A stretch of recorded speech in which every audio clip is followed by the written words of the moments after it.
तो अब बात आती है ये भादों के महीने की। इसमें कह रहे हैं भादों परम पुलाणिया दूजा लगा हेत। पहली बात ही उन्होंने ये की कि ये जो भादों का महीना शुरू हुआ, इसमें हमने जीवन में क्या किया हुआ है, उस रब से जो हमारा लगाव था, उस रब से जो हमारा नेव लगा था, उसे हम विसार चुके हैं और किसी और के साथ हमने अपना मन जोड़ लिया, किसी और के साथ अपना मन जोड़ लिया। और फिर आगे कहते हैं लख सिगार बनाया कारज नाही केत।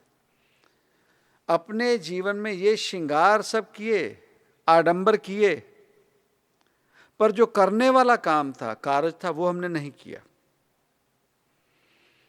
हम श्रृंगार करते रह गए, आडंबरों में रह गए। तो उस रब के घर की जो सच्चाई थी, वो जो सच की बात है कि हम उस रब से दूरी कर चुके हैं। उस रब से जो हमारा नाता था, वो हम अपना खराब कर चुके हैं। और किनके लिए कहते, जित दिन देह बिनसी तित वेला कहसन प्रेत।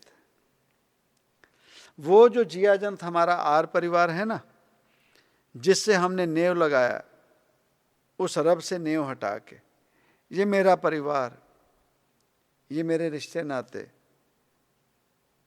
उनके बाबत ही कहा, जिस दिन ये देह, ये शरीर, इस शरीर में से जीव आत्मा निकलेगी ना, उसी दिन से ये हमारा, जिनके लिए हम अपना जीवन तबाह कर रहे हैं, उस रब से दूरी कर चुके हैं। तो जिस दिन ये जीव आत्मा इस शरीर को छोड़ेगी, तो वही परिवार वाले इस जीवात्मा को, इस शरीर को जीवात्मा के निकलते ही प्रेत कहने लगेंगे, मुर्दा कहने लगेंगे। और उसके बाद एक क्षण भी उसे अपने उस चार दीवारी घर में रहने नहीं देंगे।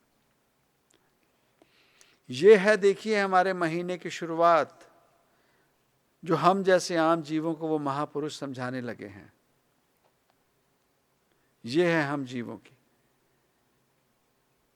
तो इस महीने में शुभ तब होगा जब इन बातों को समझेंगे, इन बातों को जीवन में ढालेंगे कि ये जो माया है हमारे इर्द गिर्द, इस माया में जो विलीन हो चुके हैं, इस माया में जो उलझ चुके हैं, इस माया ने हमारे हाथ में कुछ नहीं रहने देना। तो आज भी सुबह अगर हम उठे तो उसी ढंग से उठे,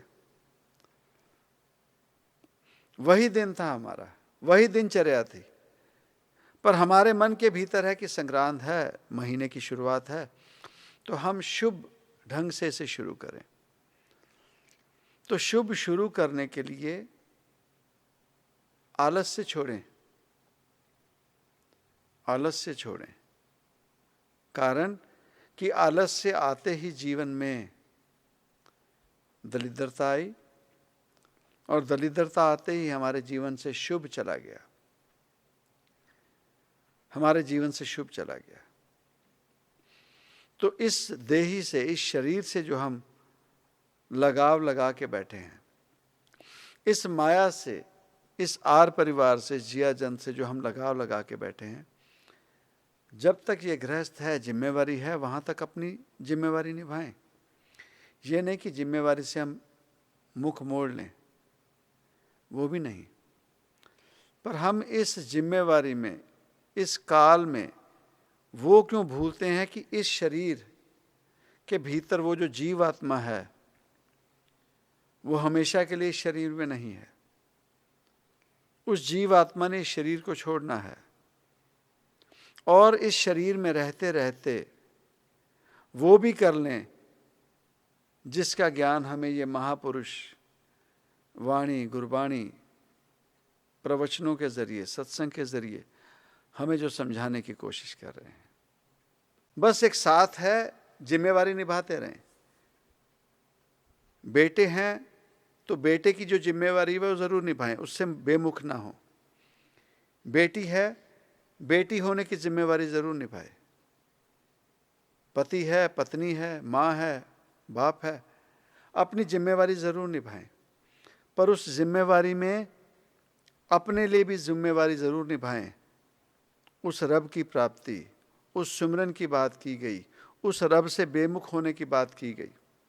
अंत में यही कहते हैं कि किसी महापुरुष की शरण में, वो जो हमें मार्गदर्शन कर सके, वो जो इस नर्क में, इस कलयुग में हमें मार्गदर्शन करके सीधा रास्ता बताता रहे, हमें अपने जीवन में अपनी गलतियों का आभास कराता रहे, वो जो हमारे जीवन में जो अंधेरा हो चुका है हमारे कर्मों का, हमारी आदतों का, उन्हें छोड़ने के लिए, उन कर्मों से दूर करके हमारे जीवन में उजाला लाने की कोशिश करें, उसका संग करें, ताकि जो जीवन में वो जो सच्चाई है, वो जो जीवन की संपूर्णता है, उसे प्राप्त कर सकें और हमारा हर दिन शुभ हो।